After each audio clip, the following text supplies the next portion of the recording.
Listen to this podcast now on the Red Apple Podcast Network.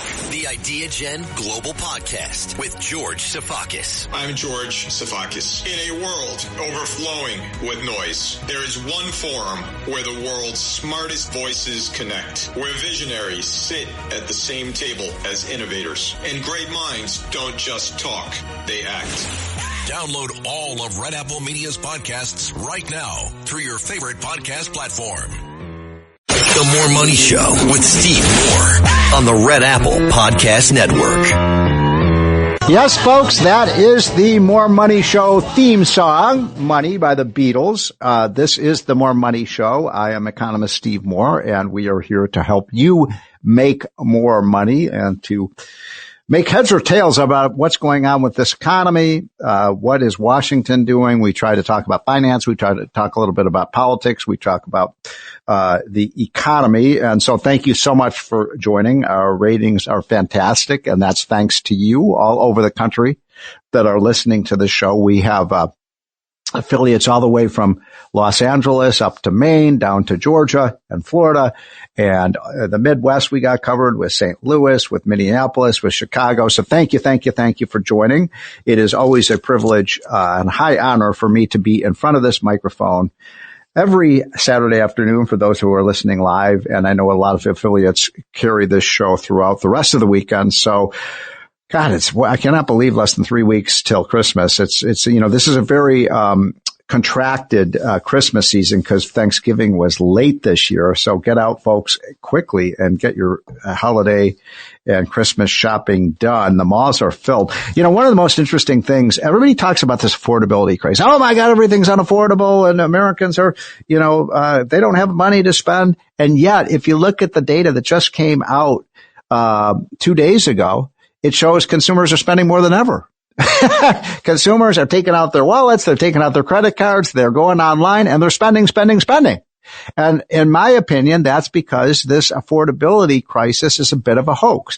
I'm not saying, look, I know people are angry about the price of groceries and the price of beef and the price of eggs, and people should be angry about the price of healthcare. We're going to be talking about that in the show because Obamacare, as you know this if you're a regular listener, that Obamacare was one of the greatest frauds perpetrated on the American people. And those people who voted for it and sold us on Obamacare should be thrown in jail for false and misleading advertising because it was not the Affordable Care Act. But I've been calling it the Unaffordable Care Act, and I was really pleased to see the president the other day. President Trump called it the Unaffordable Care Act because that's what it's been. And brace yourselves, folks, because you will be facing a giant increase in your premiums. You're going to pay more for healthcare in 2026. That's not Donald Trump. As he said, look, I didn't create this healthcare crisis. It was handed to me thanks to Barack Obama and Joe Biden, who keep expanding the subsidies. And I was just on Larry Kudlow's show earlier, and we were talking about the fact, I think most of you, because we have a smart audience, I think most of you know that under the Democratic proposal, you can make more than $500,000 a year. And you can get subsidized health care from the taxpayer. Is that the most absurd thing you've ever heard? We can get Elon Musk and Bill Gates. We're going to give them free health care.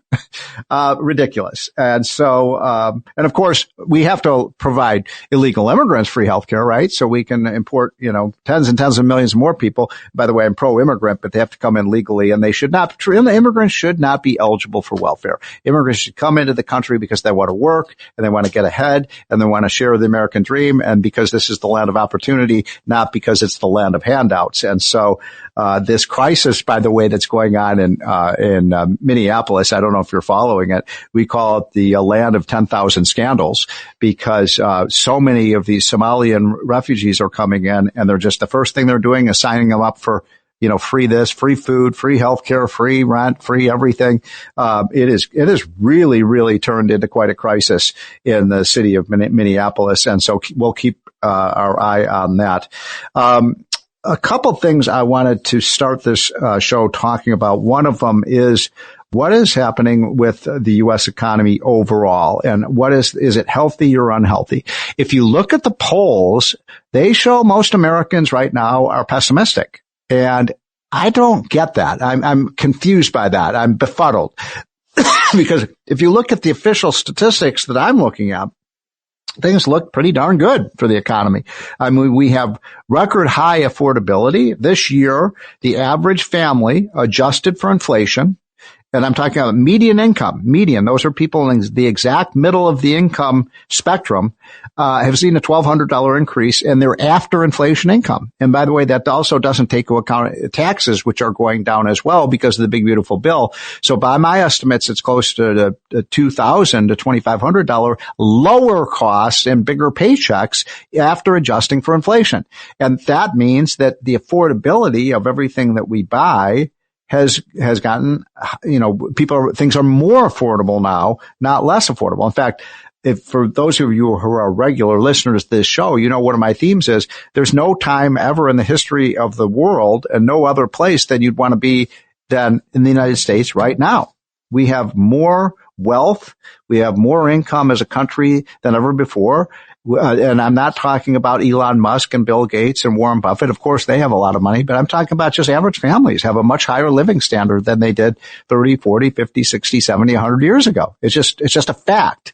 And so I'm not saying people aren't struggling. I'm not saying people aren't angry when they go to the grocery store and pay $25 for a steak. I get it. My wife is in that category. She's always complaining to me about the things that, how much these food items are costing, but put it in perspective. And I believe that 2026 is going to be a blockbuster year for the economy. One reason for that, there's a lot of reasons for that, but one of them is that people come up to me on the street and people email me and they text me, and I love it when they do that. I love to hear from our listeners, and they say, everything's so darn expensive, I can't afford it. And I say, well, wait a minute, look at your paycheck.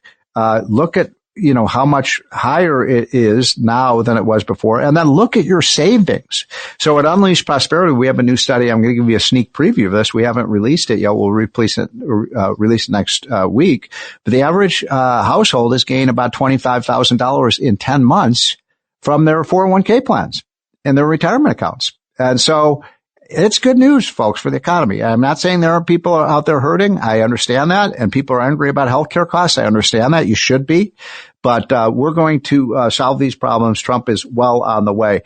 On the healthcare front, I do believe Democrats will shut down the economy again. I hate to say this, but I think that everything is politics with the Democrats. If it means that we all have to suffer for their political advantage, they're perfectly willing to do that. Chucky Schumer is willing to inflict pain on you to score political points, and that's exactly. I hope I'm wrong about this. I pray I'm wrong about this, but I do believe a shutdown is coming sometime in the weeks ahead. And we just lived through what was it? How long was it? 6, 8 weeks shutdown we had just a few weeks ago.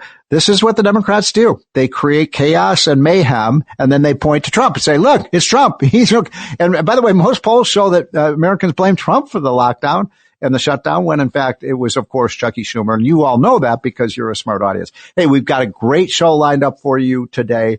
Please stick with us throughout the 2 hours. This is the More Money Show, and we shall be right back. The More Money Show with Steve Moore on the Red Apple Podcast Network.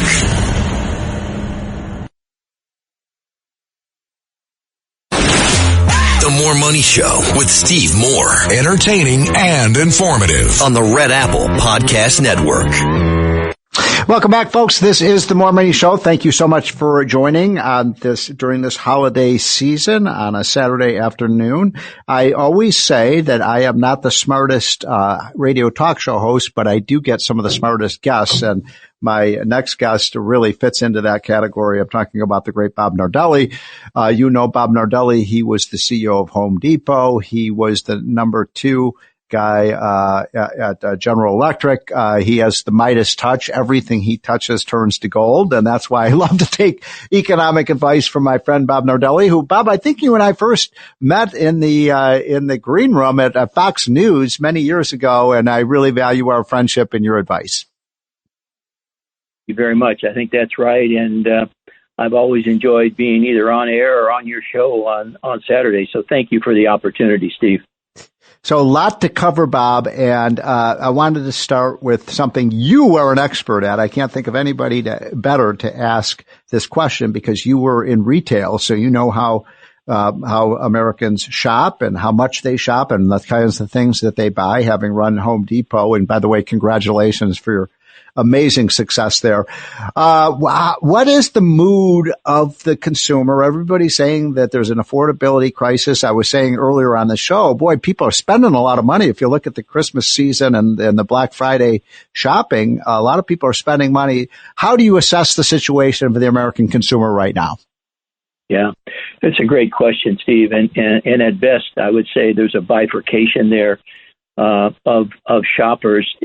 To your first point, the last number I saw for Black Friday and Cyber Monday was about $46 billion of online sales, which is an unbelievable number when you think about all of the press talking about affordability issues. Now, by the way, can I just interrupt you for 1 second there, Bob? Because, you know, you were at Home Depot and when you were running Home Depot, that was sort of before the whole internet age, the whole advent of people buying online. I mean, this has been an amazing revolution in the way people buy. Yeah.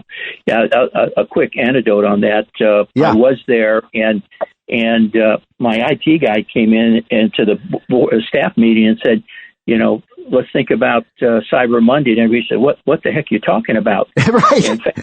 And fast forward, here we are, $46 billion.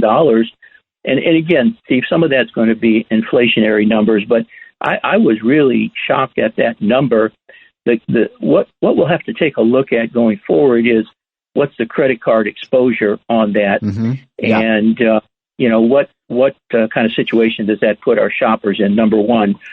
Number two, I think that again, the numbers I looked at were if you're about $150,000 a year kind of income, you're probably, shopping at Walmart. And why? Well, Walmart's done a terrific job on controlling their prices and really focused on essentials versus some of the other retailers, and like a Target would be more discretionary stuff.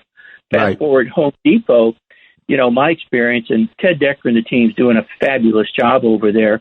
If you think about where they were during the housing boom, people were actually investing in their home, bathrooms, kitchens, because they knew they would be able to recover that investment plus when they flipped it. Now, you're in an environment where if it isn't broken, there's a hesitancy to do anything. Housing, affordability of housing is another challenge, certainly for the 18 to 25-year-old group that we hear so much about on the TV relative to being able to get in there. The average, I guess the median household home right now, Steve, is about $400,000. So again, there's a number of issues facing the consumer today. I couldn't have been happier to watch the president in the Oval Office the other day talking to all the major OEM car manufacturers and get rid of that crazy CAFE standards. I love that. I love that. Obama put in, and then Trump took it out, and then Biden put it back in. Steve, when's the last time you heard about, it was range anxiety, now it was charging anxiety. Now, every available electron is going to be diverted to data centers. The thing that will pace AI and data centers is electron, the ability to provide electricity to those data centers that are just data, consume hogs. They're electron hogs, if I can say it that way, Steve. Well put. And by the way, this is something that's really made me very nervous in the Biden years, is that they wanted to put the whole transportation system, Bob, on the electric grid system, which is already overstressed. And as you know, the predictions are that we will triple our electric power needs over the next 15 to 20 years. And, if you put the whole transportation system on the grid, that's a dangerous trend. And by the way, did you see that EV, once they took away, all the subsidies to the EV manufacturers, the EV sales are way down now? That's correct. I mean, when you took that $7,500 away, even though it was on a limited number of qualifying EVs, you saw the sales go down. And again, you saw that sales for cars, the seasonally adjusted rate, Steve, is now around 15 million. When I was running Chrysler, it was at 19.6 million. Oh, by the way, I had forgotten to tell my audience that you ran Chrysler. So you know a lot about the auto business as well as consumer home goods. Yeah. The big thing about, everybody's complaining about the price of the car, but they're losing sight of what happened during the Biden administration. Didn't the UAW get a 40% wage adjustment? Didn't UPS get a 40% wage adjustment? Mm-hmm. So as a result of that, we may want to talk about jobs, but that's what's creating all of the angst among the white-collar and mid-level, early entry white-collar jobs. They're having to cut labor to offset the inflationary rate of wage increase. I'm not saying they deserved it or didn't deserve it, but that's a big shock to the cost of an overall automobile, Steve. So, Bob, we just have a couple minutes left, and I wanted to ask you about, because I had forgotten your really critically important role in the auto industry. People are nervous about AI in terms of what it's going to mean for jobs, and my prediction is that, 10, 15 years from now, most factories will be done through robotics, including the building of cars. I'm on the board of a company that builds homes with robots. How do you see that changing the way we work? Do you think that autos will be built with robots? How fast is this coming? Yeah. Well, even while I was there, Steve, we would go in and retool an entire line. Right. With some of the, less sophisticated than what we're seeing today, robotics. And that's only going to advance. Again, personally, we just went through a tremendous examination to qualify for two of Elon Musk's new robotics that are coming out, the 2.0. And we were able to do that 2.0, go 2.5, and 3. So the humanoids are going to have a big impact on entry-level labor, whether it's in our warehouses or early entry jobs, in the big four financial institutions. We saw ADP said 30,000 jobs eliminated in November and 7,000 cuts. So I think we're losing Bob there. Bob Nardelli has been my guest. He was the CEO of Chrysler. He was the CEO of Home Depot. The More Money Show with Steve Moore on the Red Apple Podcast Network. The More Money Show with Steve Moore. Entertaining and informative on the Red Apple Podcast Network.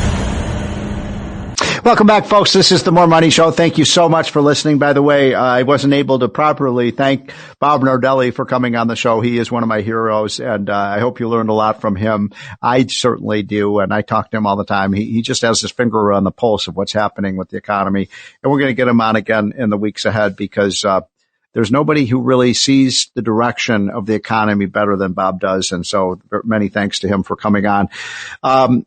Before we get to our next guest, I wanted to mention something that is one of the big stories of the week, which is that I know this is going to shock you all in the audience, but it turns out once again the climate change lobby, the prophets of apocalypse, lied to us again.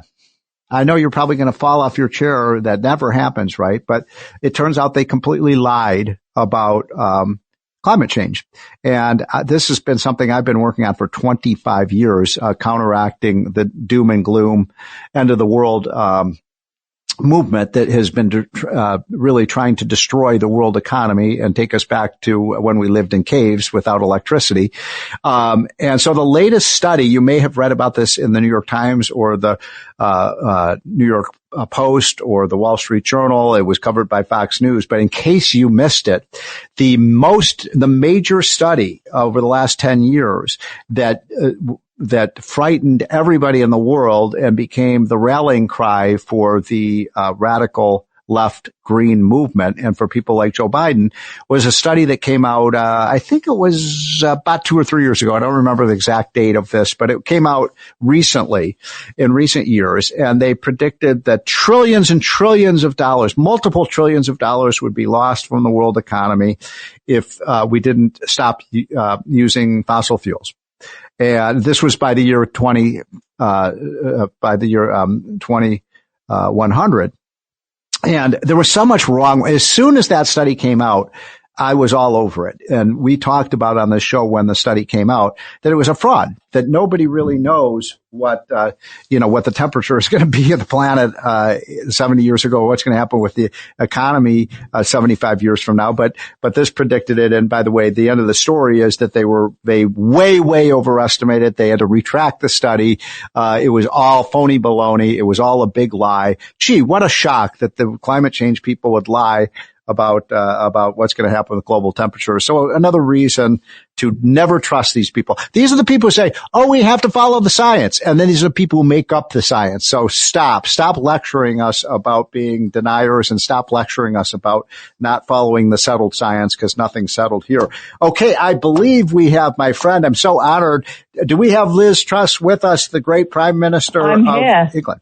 Liz, thank you so much for joining. By the way, did you hear what I was just saying about the climate change study? They lied about it. They lied through their teeth. They did. And it's killing the British economy. It's killing the European economy. Our industry has been decimated. For what? Absolutely nothing.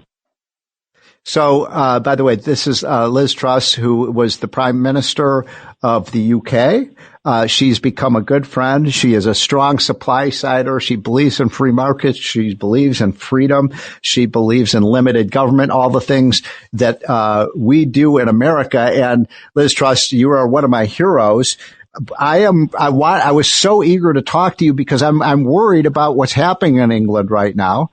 We are in the United States looking over there. We don't understand why the British people have moved so far to the left. And I should say the British government has moved so far to the left on so many issues, abandoning free market economics, abandoning supply side economics. What is going on? Well, I have just started my own show, Steve, the Liz Truss Show, and that is exactly what we're talking about on the show, is why are we in such a dire situation? Free speech has been cancelled. We've got massive problems with economic decline. We've got big problems with mass migration. And these are not things that the British public want. I mean, Keir Starmer is the most unpopular Prime Minister in British history. People are absolutely fed up with economic stagnation. They're fed up with the fact that we're losing our country. But there seems to be little that can be done about it. So what I am doing in the show is talking to the people who By the way, sorry to interrupt you, Liz, but tell people what the Liz Truss Show is, where they can view it and hear about it, because this is an exciting new development. It is a podcast. It's available on X. It's available on YouTube. It's available on Rumble. I'm also working with John Solomon of Just the News, so it's available on the Just the News network in the United States as well. And there'll be a weekly podcast, a weekly video cast coming out every Friday at 1 p.m. and then a further 2 audios a week if people want to hear more. So it's called the Liz Truss. It's called the Liz Truss Show. Okay, got and it. People can follow me on X, which is @TrussLiz on the great X platform to hear more about the show. So the reason I'm doing this is because we have a huge problem with the mainstream media in Britain. You'll be aware that President Trump is suing the BBC because they lied about him. Yes. But that's not the only thing they lie about. They've lied about climate change. They've lied about what's going on in Israel. They've lied about the economy. Frankly, there's been a whole period, decades of left-wing propaganda coming out of the BBC and the rest of the mainstream media. We also have a huge problem with our bureaucracy, our deep state in Britain. And a lot of the issues you're talking about, Steve, go back to the Tony Blair government, who put in place the Human Rights Act. They got rid of the accountability of the judiciary. They got rid of the accountability of the bureaucracy, including the central bank, the Bank of England. These organizations have become laws unto themselves, and they've been captured by leftist ideology. So what you're seeing now, the attacks on free speech, the economic decline, the mass migration, and the fact that governments are able to do so little about it, is the result of 30 years of bad policy that have suddenly come to boiling point. And the British frog has essentially been boiled. People didn't really realize what was happening. Now they're waking up, and we're hearing about the appalling grooming gang scandal where young girls have been hounded, tortured, sexually abused by Islamists, and a lot of these issues were swept under the carpet because you have a complicit bureaucracy, but also a mainstream media that simply doesn't want to report on it. It's scary, actually. And we've been covering this in our hotline, and we get a lot of our material from you. By the way, I'm talking to Liz Truss, the former Prime Minister of the UK, and it's such a privilege to have you on, Prime Minister. So, I think Americans are confused. By the way, what you were just saying sounds a lot like, some of the things that happened under Joe Biden when he was president, but we had our correction. And Obama. Yes, and Obama, and the thing is that we've had our correction, and our correction is Donald Trump, and he is fixing things. But how optimistic are you that the Brits will see what's happening to their country? I mean, you mentioned the freedom of speech. I mean, you can't even criticize the government any longer there, which is a fundamental freedom of speech issue. Is there going to be a comeback of the freedom movement in Britain? Well, the subtitle of my show is Home of the Counter-Revolution. So I certainly hope so and want that to happen. We know the British public are very angry. We know that they voted for Brexit in 2016 because they were fed up with the establishment. Right. They also voted for Boris Johnson again because they wanted change. The problem is the change wasn't delivered because the bureaucracy, the deep state, were so powerful. So the question is, can there be a vote, most likely in 2029, and a prime minister elected who's actually prepared to take on the deep state?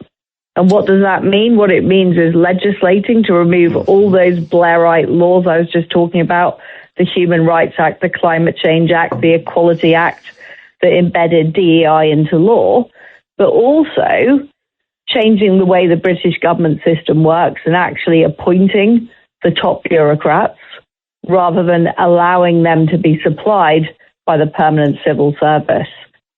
I think that is the change we need in Britain to actually get proper accountability. So, we go back to the Reagan era here in the United States, Liz, and you know this, that, it was Margaret Thatcher, which really, her revolution in Britain came before we had the Reagan Revolution, and then we had the Reagan-Thatcher Revolution. We have a Trump revolution going on here. It is a free market revolution.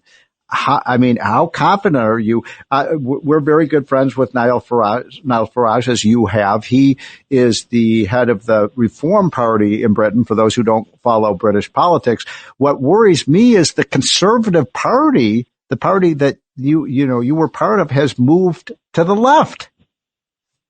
Well, that's absolutely right. And a similar thing actually happened to the Republicans in the United States. Yes. And Donald Trump and the MAGA movement essentially took over the Republican Party and made it a populist nationalist party. What's happened in Britain is you've really got the Bush Republicans who are in the Conservative Party, and then you've got the Trump tendency, which is elsewhere.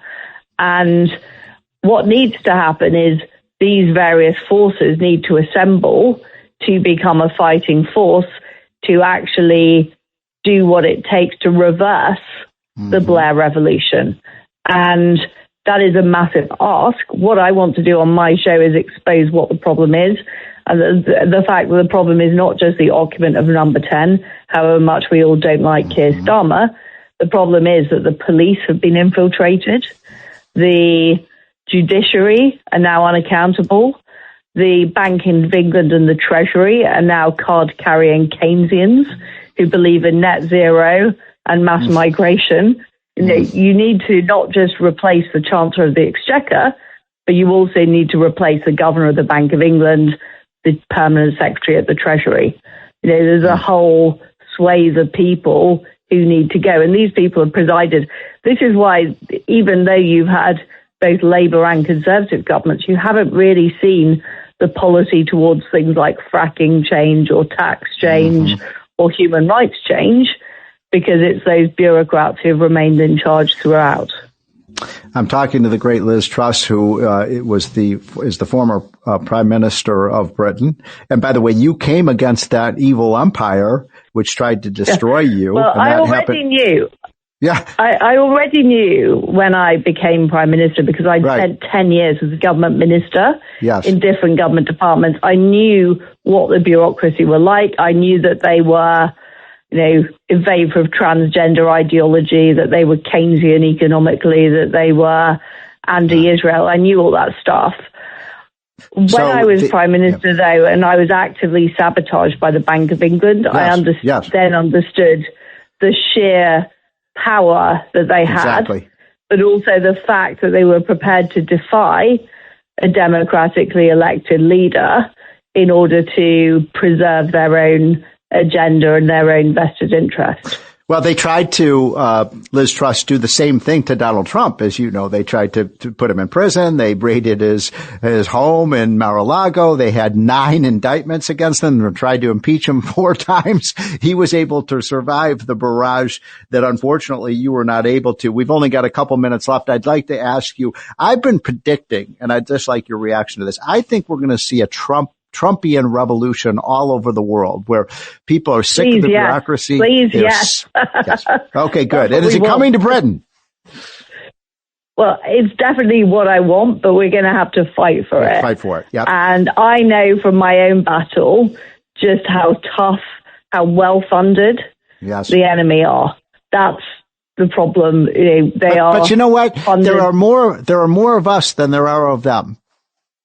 There are more of us than there are of them, but the people on their side are people in the media, they're people in the big corporations, they're people in the bureaucracy who have a lot of levers of power, where the people on our side are people like the farmers, the small businessmen, the people who live in towns and villages across Britain.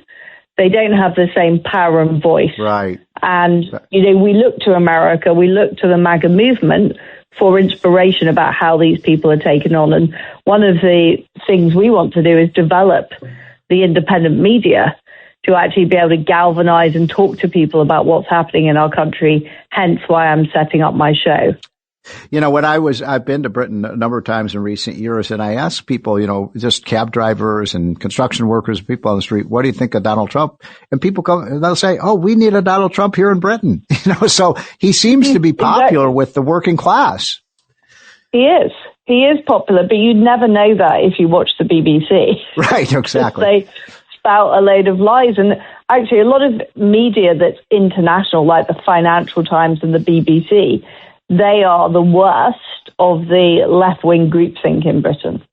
Yeah, well, thankfully, we're going to have your show and hopefully a lot of others getting this message across.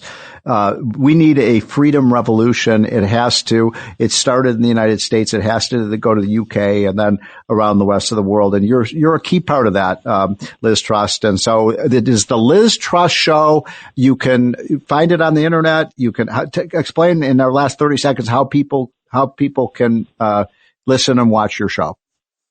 Well, they can watch it on X, they can watch it on YouTube, on Rumble. Okay. It's on the Just the News Network.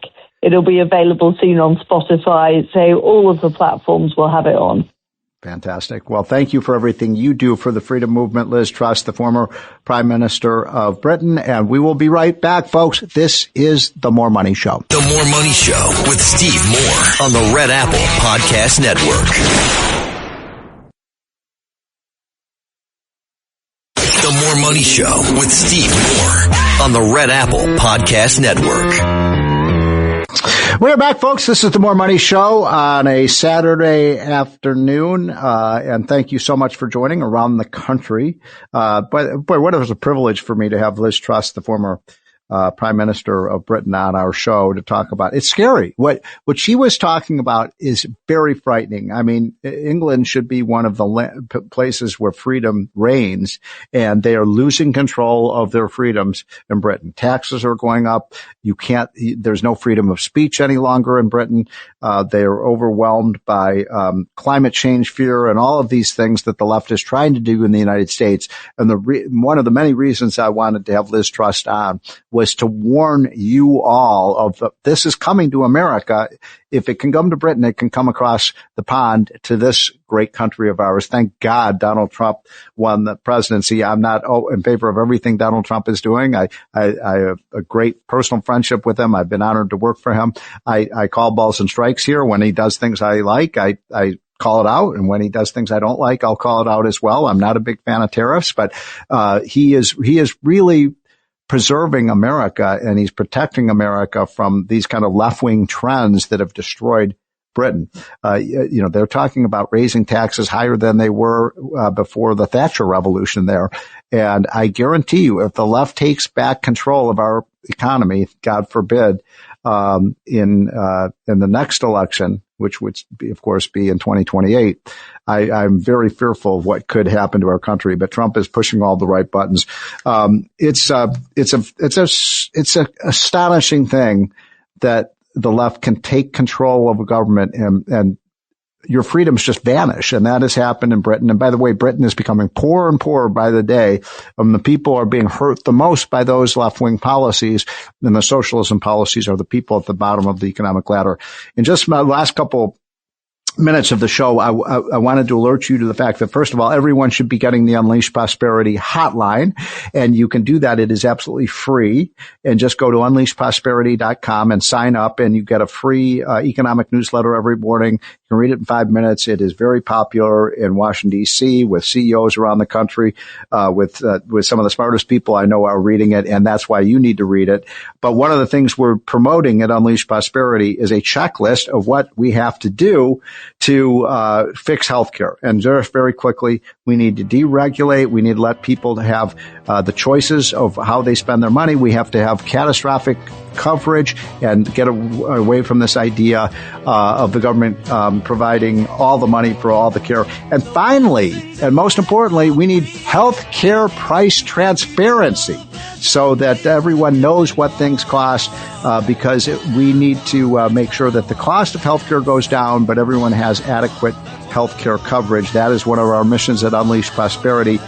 We will be right back, folks, and thank you so much for joining on a Saturday afternoon. This is the More Money Show. The More Money Show with Steve Moore on the Red Apple Podcast Network.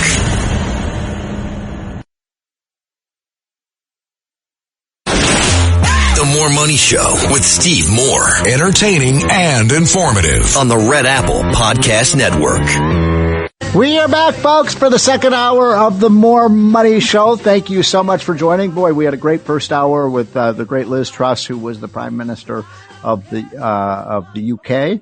And we also heard from Bob Nardelli, who was the CEO of Home Depot. We have great guests on, and we'll be hearing some great guests in the second hour as well. So thank you so much for joining. I hope you're having a happy and holy holiday season and Christmas season.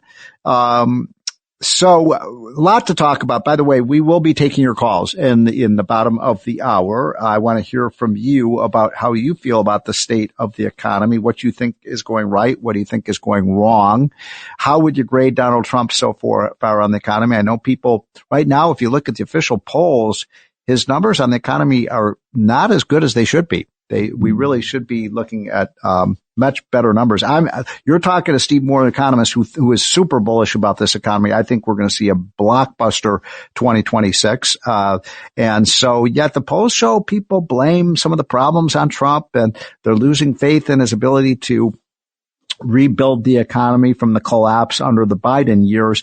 I'm not in that camp. I am solidly behind what Trump is doing.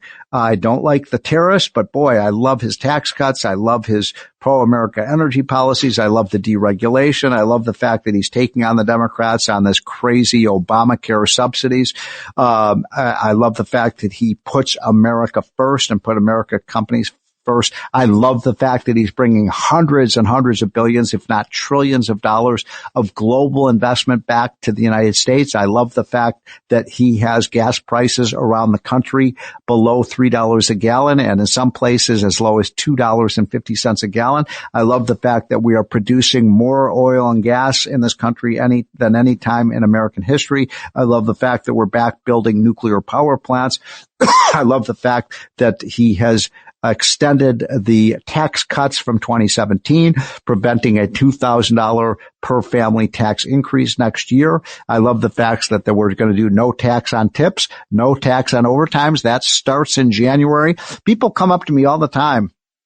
And I love people when people do that, and they'll ask me, where's the Trump tax cut? Well, I thought it was such a big, beautiful bill. I'm not seeing it. You're gonna see it in January. These things kick in next year. The no tax on tips, the no tax on overtime, the fact that you're going to get these less money is going to be taken from your paycheck, from your withholding. So you're going to see a bigger boost in your paycheck next year, thanks to Donald J. Trump. All of these things are very positive. Incidentally, I love what Trump has done on school reform. He is the school choice candidate. Thanks to his tax bill, millions of kids will have options of going to better schools than they do now. That's private schools, charter schools, all of these things. And when I take your calls don't call in quite yet because it's not going to be till the bottom of the hour I take your calls. And incidentally, we are live and in color. Unlike almost every other station you could turn the dial to, do not change that dial. But if you were to, you're just going to be listening to boring info commercials. Those are boring. You gotta stick with us, folks, because we have live programming. We have great guests. And, some of the most important guests we have on this show are you. That's why I take your callers. I learn a lot from listening to what you have to say about the direction of our country, what you see going right, what you see going wrong. So stick with us. I'm going to start this oh, by the way, I did not give the number yet.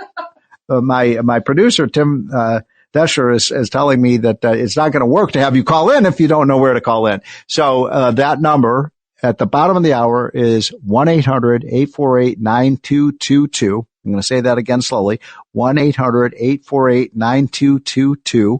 Or an easier way to remember it is 1-800-848-WABC, because of course we're on WABC radio. And I want to do a quick shout out to my good friend, John Katzimatidis. Of course, John Katzimatidis is the owner and of this station. He has completely turned it around, and I am so privileged to be able to talk to you live every Saturday afternoon from 1 to 3. We're not always live, but most weekends we are live. Sometimes we do tape in advance, but today we are live and we are in color, and we will be taking your calls 1-800-848-9222. One of the things among many I want to talk to you about is, what do you think about what's going on with college sports, college football? I'm a massive college football fan.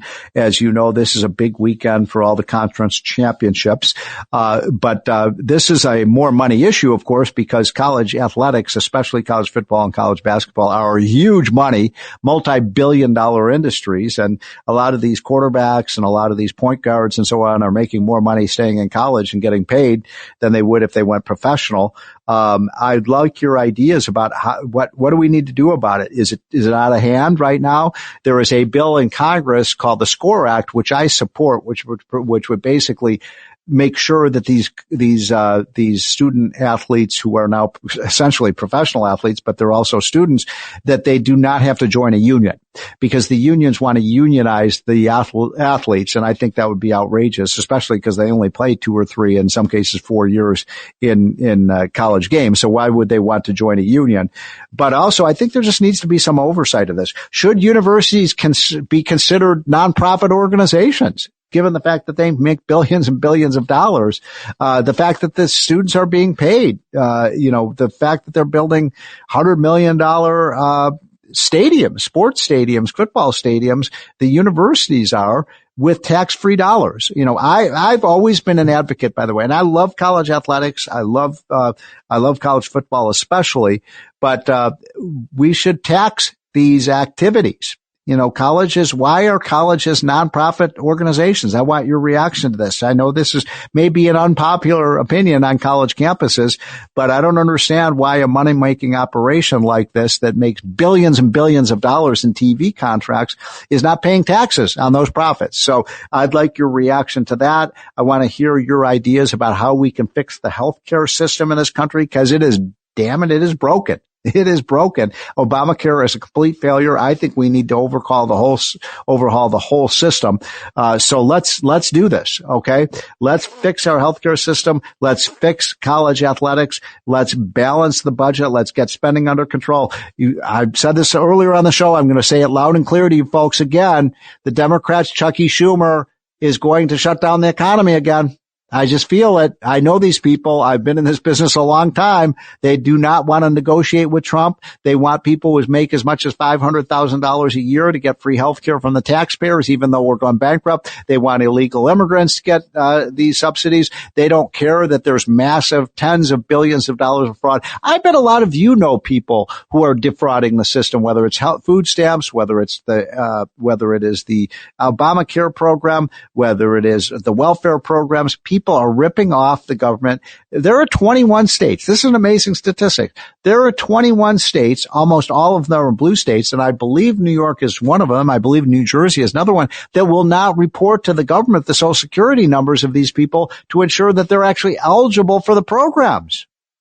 Think about that. They're letting people defraud the programs with impunity. And shame on these governors in these blue states, including your governor in New Jersey or Connecticut or New York, that is allowing this to happen, ripping off federal taxpayers, costing us tens of billions of dollars when we have a $37 trillion national debt. Does any of this make any sense? It makes no sense to me. So a lot to talk about in the show in the second hour.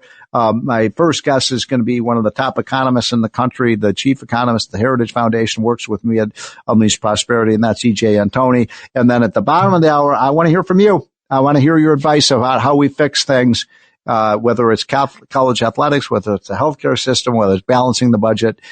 Something has to be done. We'll be right back, folks. This is The More Money Show, and I'm economist Steve Moore. The More Money Show with Steve Moore on the Red Apple Podcast Network.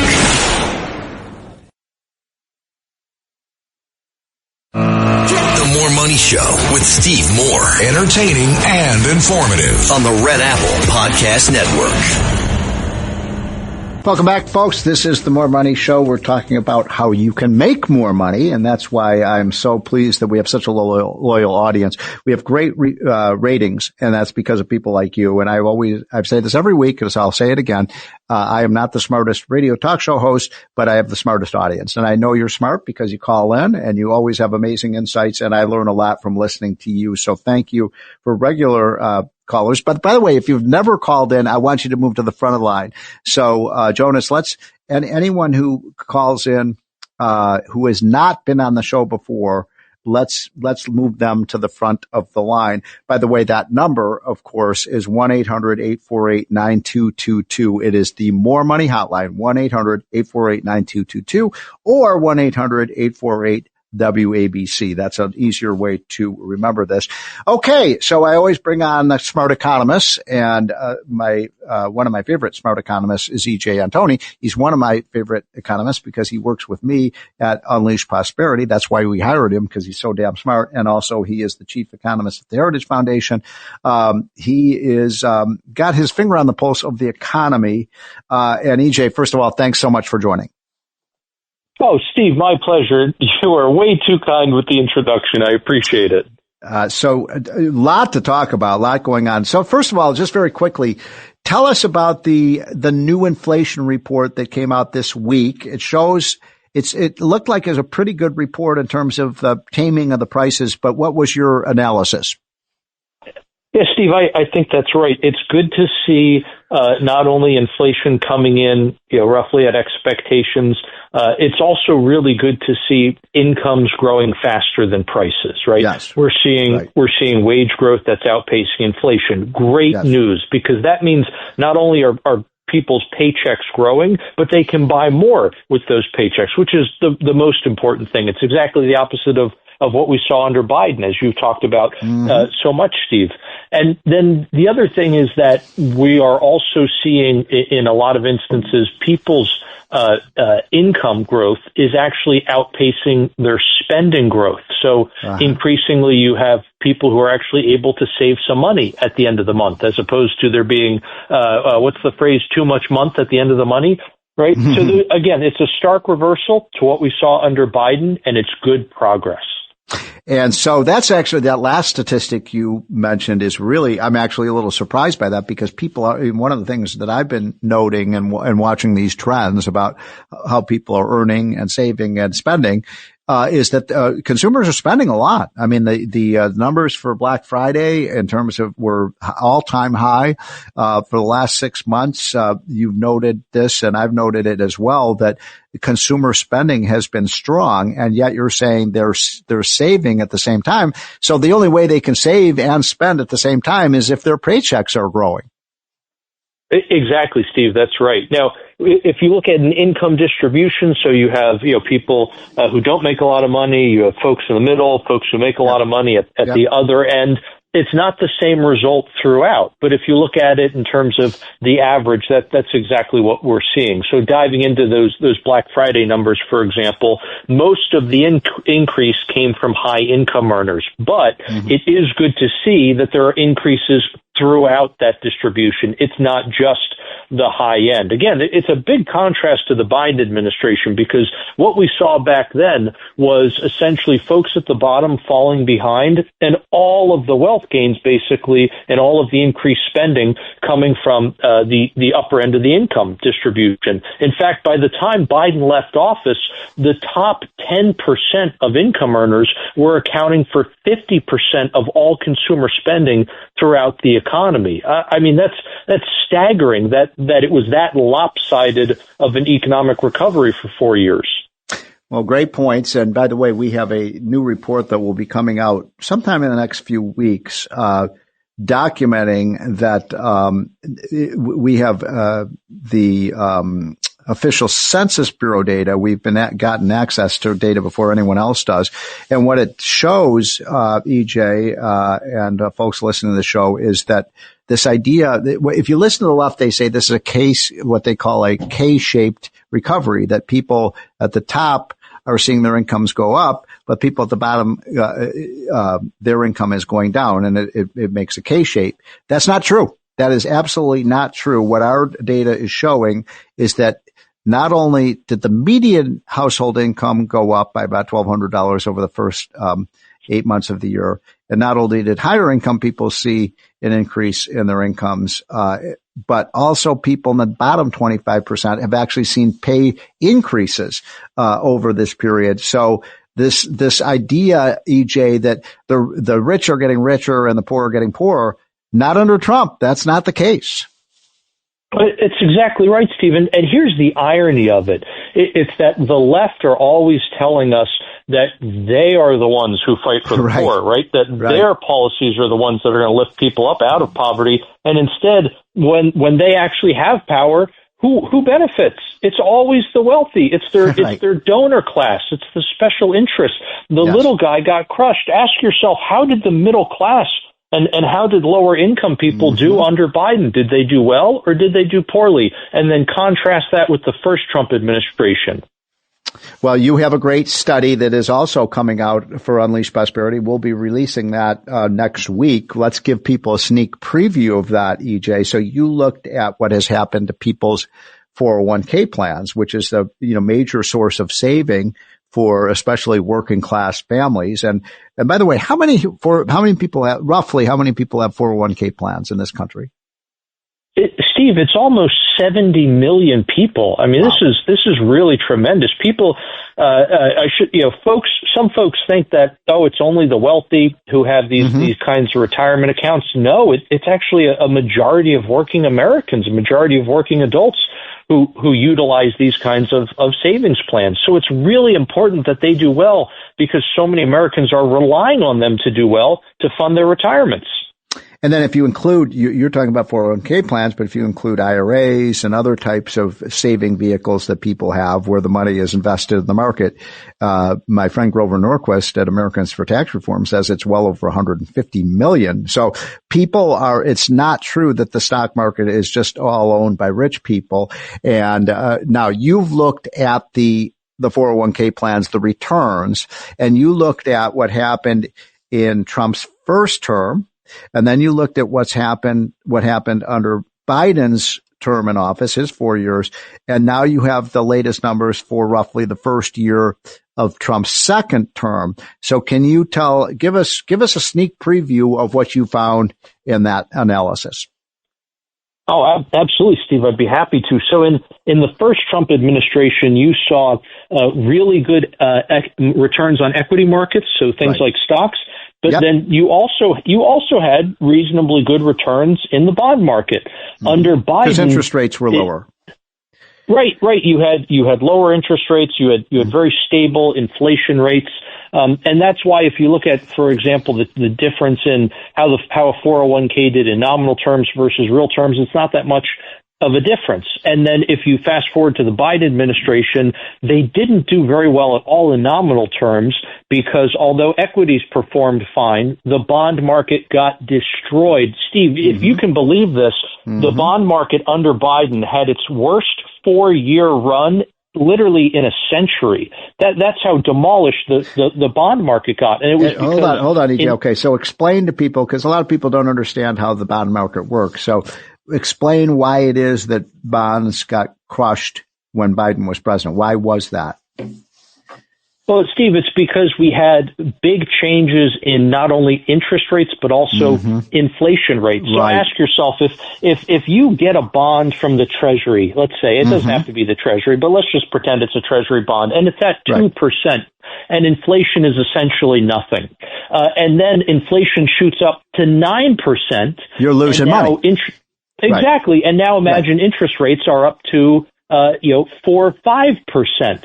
That bond is now worth much less than it was before. If you try to sell it, you're going to take a loss. And even if you don't sell it, even if you just sit on it, as you just said, Steve, because inflation is outpacing the yield on the bond, you're literally losing money on it. So if we look at, again, under the Trump administration, adjusted for inflation, 401ks in that first term were up about 19.2%, which is over $26,000 for the average 401k. I'm sorry, what was the number again? What happened? So hold on, AJ, what was in terms of dollars for the first term? It was over $26,000 after adjusting for inflation. And that's the average. That was the average. Exactly. Okay. Yep. So for the 80 million or so people who have 401ks, the average return in Trump 1.0 was $26,000 increase in their wealth. Exactly. And then you fast forward to the Biden years. Trump to Biden. What happened? And now, because of everything we just talked about, the average 401k actually declined almost $25,000, which is more than 15%. So it wiped out almost all of the gains from the Trump administration, the first Trump administration. Now, the good news is that after Biden left office, by the way, hold on just again. I hate to interrupt you, but this is so important. So that's surprising, because we actually did have a pretty good stock market under Biden. But what you're saying is the losses in the bonds that they owned offset any gains that they saw in stocks. Is that right? Exactly. And on top of that, we have to remember that, yes, the market was up. Equities did great. But that's in nominal terms, not real inflation-adjusted terms. Good so point. once you do that, you actually knock off a large part of the increase in stock prices. It's because the dollar was just losing value, not because these companies were worth more. Okay, so now let's get to Trump. So he's been in office for 10 or 11 months. So we have some of the initial numbers for Trump in his first year in office. And what are you finding? A lot of good stuff. We're finding that, in nominal terms, the average 401k is up over $23,000. And then in real or inflation adjusted terms, the average 401k is up almost $21,000. And that's an increase of over 15%. So, that has actually not quite, but nearly made up for all of the losses during the Biden years. So it's really welcomed relief. Just for people just joining the show, what we're talking about, what happened to people's 401k plans. We're not talking about income here. We're talking about how much money you have in your savings through your 401k. And so just to summarize here, because I've been writing these numbers down, people lost money, or they gained a little over $20,000 after inflation on their 401ks under Trump 1.0 is 4 years. They lost money. They lost most of that under Biden. And now Trump, in just his first year, we're up 21,000. That's a huge gain. Exactly, Steve. And it's because not only have you seen a good rally in equities, everybody loves a good stock market rally, right? But on top of that, the bond market has greatly benefited from the fact that interest rates and inflation rates have both been relatively tame, right? We haven't seen the wild fluctuations up and down that we saw under Biden. And so with those stable returns, that's really helped 401ks, because we got to remember that when we look at 401ks, when we look at any kind of retirement accounts, people tend to be much less willing to risk their money, right? And that's especially true as they get older. They increasingly pile their assets into fixed income. And if they have any kind of equities, they're typically putting them into equities that are good, solid companies with high-paying dividends, but it's not a lot of growth. Right. And so you can't expect 401ks to move exactly as the S&P does. If the S&P doubles, you would not expect the average 401k to double. We've got about a minute left. I'm talking to E.J. Antoni, the chief economist over at Heritage Foundation, and also works with me at Unleash Prosperity. We've literally got 30 seconds. E.J., I'm going to put you on the line here. What do you think that the Fed will do when they meet next week, and what do you think they should do? Will they be lower in rates, and if so, how much? I think it's very likely we get that quarter percentage point cut to 25 basis points, and I would not be surprised if they also start talking about starting the next round of QE or quantitative easing, which I think is a huge mistake. They don't need to be growing the money supply. That will make inflation worse, but my fear is they're going to start talking about it. That's E.J. Antoni, one of the great economists in the country. E.J., thank you so much for joining us on a Saturday afternoon. And folks, this is the More Money Show. And when we get back, call in 1-800-848-9222. We'll be taking your calls. The More Money Show with Steve Moore on the Red Apple Podcast Network. The More Money Show with Steve Moore on the Red Apple Podcast Network. Welcome back, folks. This is the More Money Show. We'll be taking your calls in just a minute, but I just wanted to mention a couple of things. And actually, I talked a little bit about these points earlier on the show, but it really is jaw-dropping, the amount of fraud that the government is finding in these welfare programs. I mean, outrageous. The General Accounting Office says people making as much as $500,000 are ripping off Obamacare subsidies. They think that $21 billion was stolen from the healthcare system. People who don't have legitimate Social Security numbers. It's widespread. And $21 billion, not million, $21 billion, people just signing up with fraudulent numbers. Congress does nothing about it. The states do nothing about it. And then, as I mentioned earlier, there are 21 states who are ripping off the food stamp program. And this is the dumbest way. This is the stupidest program you could possibly devise. So the way it works is states sign up people for food stamps, and then the federal government pays the money to the states, and the states distribute this money to the welfare recipients. Well, that means the states have an incentive to sign up as many people as possible for food stamps, because the states, especially the blue states, regard this as just free money from the federal government. In fact, you listen to some of these blue state mayors and blue city mayors and the governors, and they say, hey, you want to stimulate our local economy, sign up for food stamps. And I'm not making this stuff up. This is what a lot of the mayors say. The more people on food stamps, the better. So all we have to do is give everybody free food and we'll be rich. And so 21 states, this is outrageous. I mean, I've got smoke coming out of my ears. This makes me so angry. 21 states did not comply. They will not tell the federal government what the social security numbers of these people are, where they came from.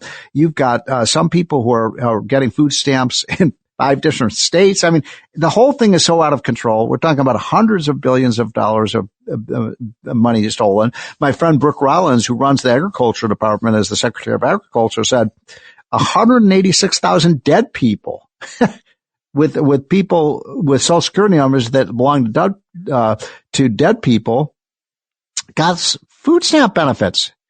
You know, we had a little cartoon in our hotline, and some people were kind of offended by it, but it's actually true that it showed 2 shopping carts. You know, one of the shopping carts was just, with groceries overflowing, and the other shopping cart had maybe, a few items in there, maybe, some ground beef and some cereal and the other one, the one that's overflowing, and the caption is the one that's overflowing with ice cream and candy bars and this and that and the other thing. That's the one where the person isn't working, and the person who's working and actually earning a paycheck and paying taxes, that person has a little shopping cart because they're playing by the rules. And why do we let these welfare programs be ripped off? And listen, I don't want people to go hungry in this country. We're a rich country. We should make sure that every family has enough food to eat. But my God, and by the way, you all see this. My wife talks about it all the time, that, you look the person who's paying with food stamps. My God, they're a kind of thing that they're buying what candy and, cereal and, sugary products. And, it makes me really angry that we've allowed this system to be so ripped off. So we should have fraud protection at every one of these programs, and we should reward the states for ferreting out the fraud. Now, we don't do that now, and the states just do free money, sign up for everybody. Okay, let's get to our callers. The number, by the way, if you've not called in, and if you've called in before, don't call in now. But if you're a new caller, you've never called in before, I want to hear from you. 1-800-848-9222, 1-800-848-WABC is our number, and our first caller is from the great state of New Jersey, and that is Lauren. Lauren, thank you so much for calling. Oh, Steve, thank you. Your show is great, and like I told the call screener, love that new music that you're incorporating. It really gets people's interest. Thank you. Oh, you're welcome.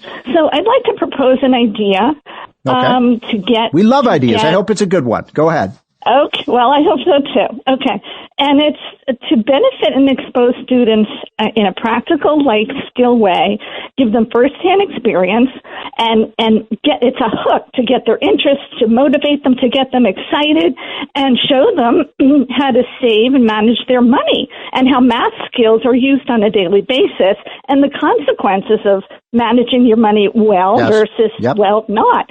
So how about get large and small community banks involved and start a program to come into the schools, middle school, high school, and each student is shown how to open an account, and then these banks, with all the money that they've accumulated, give each student, let's say, $100, and open a checking account or savings account, and show them how it works, and then come in periodically, or the teachers can kind of monitor things, and it leads to learning about stocks, the economy, bonds, credit card management, 401ks, retirement accounts, and how to be responsible for their money. I like it. Okay, Lauren, I'm going to cut you off because I get it, and I think it is a great idea. And so this is something I've harped on a lot on this show, that we do not have financial literacy in this country.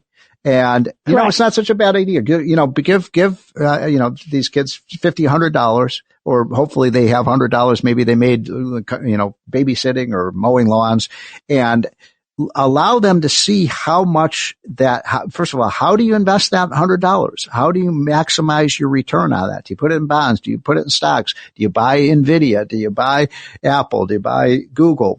How do you invest? How do you make good, wise investment decisions?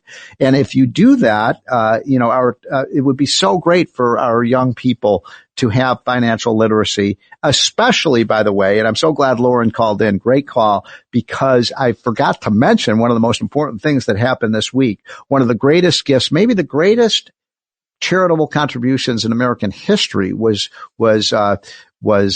announced this week by Michael Dell and his wife. $6.25 billion. Of course, Michael Dell is the founder of Dell Computers. That money will be put into low-income kids' private personal accounts. They cannot pull that money out. We call these Trump accounts. And over 20 years or 50 years, they will add interest, and they will tap into what Albert Einstein called the most powerful force in the universe, which is compound interest, and watch that money grow and watch it invest.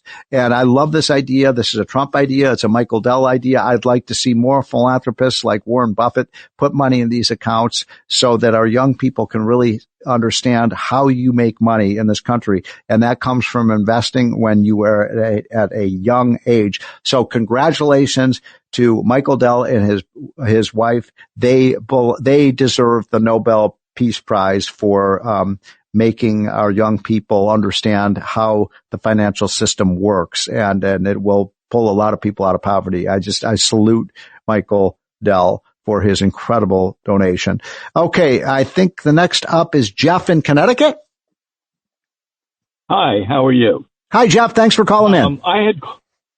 You're welcome. I had called about the healthcare thing. Okay. I just want to start by telling you, I have a wife who's a physician and a son. My wife is retired. My son literally gets 15 minutes on the clock to see a patient. It's a joke. As he said to me, and I just want to make this one comment. Yes. By the time I say hello, it's time to say goodbye. We never know each other. We never develop trust. Right. And they call this healthcare. But that's as an aside. By the way, Jeff, what you're talking about is the old-fashioned doctor-patient relationship, which has gone away. And if you, God forbid, you get sick, you'll never see your doctor in the hospital. Yep. I mean, you'll see a hospitalist. It's terrible. So what, Jeff, okay, hold on, Jeff. So you've identified a big problem. I think most of my listeners would agree with you. What do we do about it? Well, one of the things, this will never happen. Look what he's done. What did Trump promise? To continue these subsidies for a system that doesn't work. That all it does is encourage people to go to the hospital. I remember when Clinton was president, one of his comments was, well, you'll make it up in volume. Let me tell you something. My wife did interventional radiology. You don't want somebody doing something on you when that person is tired. It doesn't work. And there is a limit. And the other thing I will leave you with, and none of this will change. Jeff, hold on. Because you're an important caller and you're making an important point, and you've identified a big problem.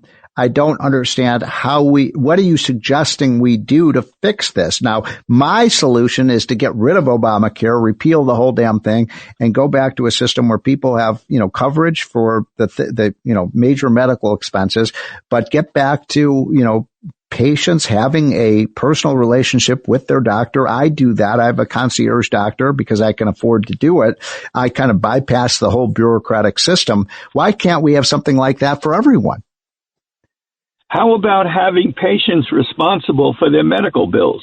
Yes. Ideally, I agree with you. Eliminate insurance. I want food insurance. I want this insurance. Let people pay for it and change the healthcare system. I will tell you that I once asked my wife and my son, they had about 20 minutes of nutrition between the two of them in medical school. If doctors taught patients how to stay well, they could change the whole system and it would be a lot better. Do I believe it will happen? No. Unfortunately, it's all about the money. And how can you get the people who created Obamacare to admit, hey, we made a horrible mistake. They'll never do it. Jeff, great call. I got to cut you off because you're making a lot of great points. Thank you so much for your wisdom. But the Democrats will never admit they were wrong. And I still talk to people who think Obamacare worked. It did not work. It caused the cost to go up. And incidentally, not only did the costs go through the roof, but the quality of care went down. Remember when they said you can keep your doctor, you can keep your hospital, blah, blah, blah. None of that was true. Now people are thrown into a system. They don't know who their doctor is. It's a totally bureaucratic system. Get the government out of healthcare. People should be able to have, catastrophic insurance. So if, you get a terrible disease or you have a terrible accident, you're covered for it. But I agree with Jeff. If we just paid for healthcare out of pocket, that would cut costs. It would lead to better care. If you're low income, we subsidize it. But this healthcare system stinks. It really stinks. And we are bankrupting our country with Medicare, Medicaid, and with the Obamacare subsidies. There's a smarter way to do it. By the way, why not just pay? A lot of people don't realize if you just pay cash for a medical service, the charge will be much lower. And he got me going here. But the other thing we've been talking a lot about is medical care price transparency. If the doctor or the hospital doesn't tell you what it's going to cost, you shouldn't have to pay for it. I feel very strongly about that. I mean, where else do you have something where nobody knows what any of these things cost? They don't know what a surgery costs. They don't know what a doctor's visit costs. They don't know what a visit to the clinic costs. They don't know what an MRI costs. And so you have two hospitals literally down the street. One charges you $600 for an MRI. The next one costs you $6,000. Nobody knows. It's never posted. We've got to totally change the way we pay for healthcare. Moore's theory here. This is Steve Moore's theory. We can get better healthcare at half the cost if we put the patient back in the equation. Folks, the More Money line is 1-800-848-9222. We've got a number of people on, but we have 2 open lines. Call in if you have any interesting insights or solutions to these problems we've been talking about. We will be right back. The More Money Show with Steve Moore on the Red Apple Podcast Network.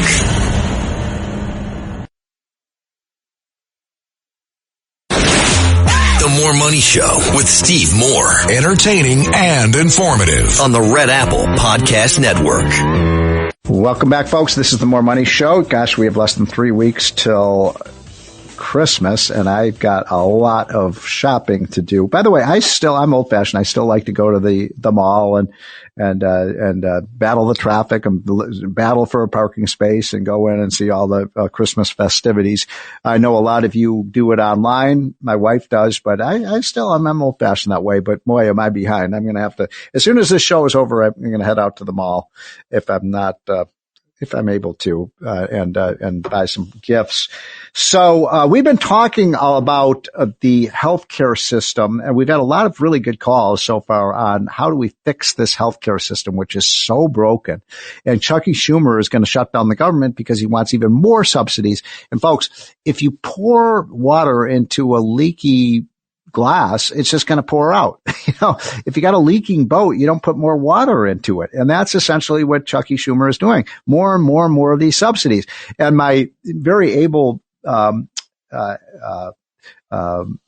producer of the show today, Jonas at WABC, and thank you, Jonas, for taking Saturday, and filling in today.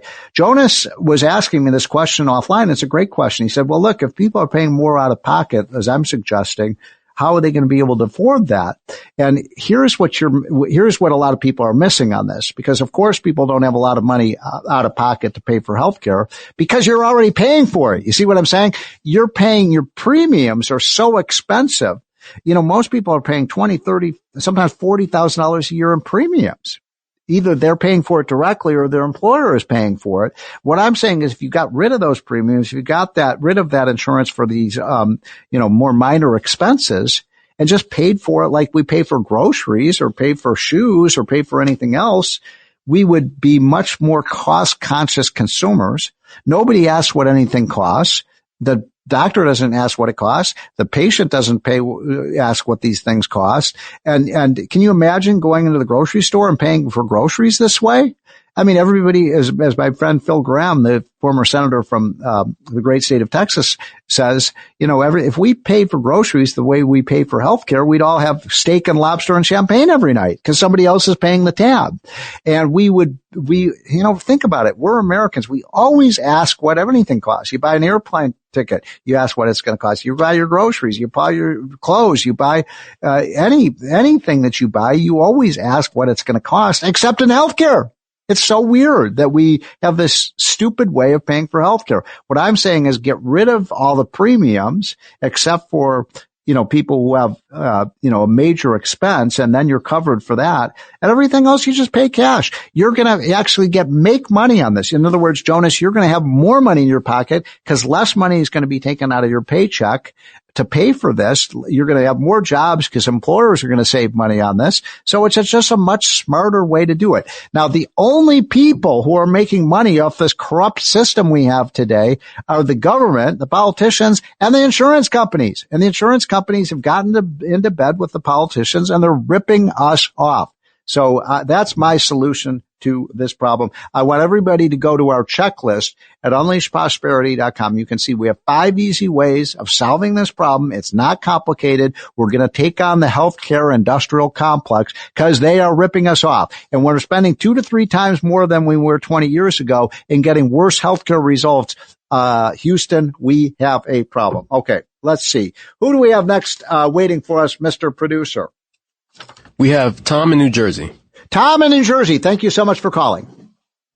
Yes, sir. I'm calling. I haven't heard anybody complain about this yet, but I'm looking at the Social Security statement for January of next year. Yes. The Social Security is going up 2.8%, but the Medicare premium is going up 9.7%. Wow. Wow. And so what that means is, wow, out of the monthly benefit, 56% in my case is going toward Medicare premium. Unbelievable. Well, you're just making my point for me, Tom. Thank you for calling. Great point. It's a ripoff. We pay for this. You pay for it coming and going. And you think, we have free healthcare in this country. There's no such thing as free healthcare, folks. Somebody has to pay for it, right? And we pay for it in such a stupid way. There's an old saying, if you think healthcare is expensive now, wait until it's free. And that's exactly what we have right now. That was P.J. O'Rourke, the great humorist, who said that. I used to have a bumper sticker on my car that said that. And I was right. And he was right. We have free healthcare. How do you like it? It's bankrupting our country. All right, Mr. Producer, who's next? We have Joe in New Jersey. Joe, you are our last caller of the day. So thank you so much for calling in. What do you got for us? Thank you, Steve. I look forward to your newsletter every day. Thank you. I think ding, it's ding, the ding, only, ding, ding. And I didn't even pay Joe to say that, but thank you so much. I've got to just tell you, Joe, I don't understand why everybody listening to the show doesn't sign up, because it is absolutely free. Just go to unleashprosperity.com and click on hotline, and you will be the smartest person in the room because you'll know more about economics than anybody. But Joe, what else is on your mind?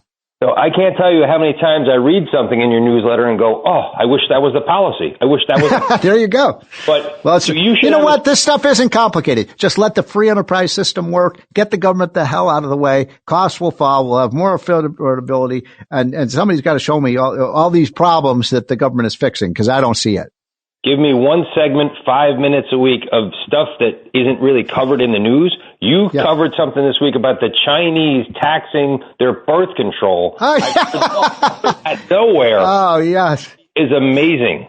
You got to take 5 minutes a week and just this little tidbit. And so that is a great thing as well. I'm glad you talked about that too, because that's an unbelievable thing. But the Chinese taxing birth control, I was laughing hysterically at my newsletter. So thank you, Joe. I got to cut you off because we're coming to the end of the show. But I'll just, for the people who are not getting the hotline, this is an amazing story. So you all know, for China, for many, many decades, had one of the most inhumane policies in world history, the one-child policy, which was brutal. It led to infanticide. It led to sex, selection abortions. It led to literally women being strapped to metal tables and being, involuntarily, so they couldn't have babies. It was really one of the most outrageous human rights violations in history, because they were worried about overpopulation. Too many Chinese kids. And so these women were literally being sterilized against their will. They would literally force women to have abortions. That's how outrageous these policies were. And it was all to bring birth rates down, and because they had the one-child policy. Well, then they put in the place the one-child policy, and now all of a sudden they have an inverted pyramid. They have all these older people and no kids to pay for the programs. So now they want to have, the kids, the population have more children, not one, but 3 or 4. And that's not happening. So what they did in China, I'm just laughing. You can't make this stuff up. They are now taxing contraceptives and taxing condoms to force these Chinese couples to have more children. And, one of the points we made in our hotline is that they finally get the Laffer curve, which is that if you tax something, you get less of it. And if you tax something less, you get more of it. So, maybe they need to incentivize the child couples to these family couples to have more sex or something. I don't know. And by the way, we have this problem in the U.S. too. We need our young people to have more children. This is one of the greatest crises on this planet, is that our kids are not having kids. And we need to be fruitful and we need to multiply, but to get married first and then have kids. That's my lesson for the day. Well, folks, I hope you're having a wonderful weekend. I'm going to go watch a little bit of the football. I'm going to watch that big game tonight between Ohio State and Indiana, number 1 versus number 2. But we got to also fix college sports too. It's become big business. We got to figure out how to make sure that they don't force us to unionize the students. Isn't that crazy? That's what government wants to do. Whew. Great being with you, folks. We'll be back same bat time, same bat channel next week, 1 to 3, the More Money Show, which follows the great Larry Kudlow. Have a great weekend, and we're signing off.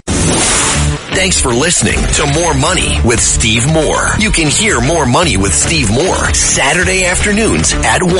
If you like the podcast, share it with your friends and listen anytime at WABCRadio.com and download the WABC Radio app. Hit that subscribe button on all major podcast platforms. Plus, follow WABC on social on Instagram, TikTok, Facebook, and X. See you next time for a new episode, so you never have to wonder, what the heck is going on here?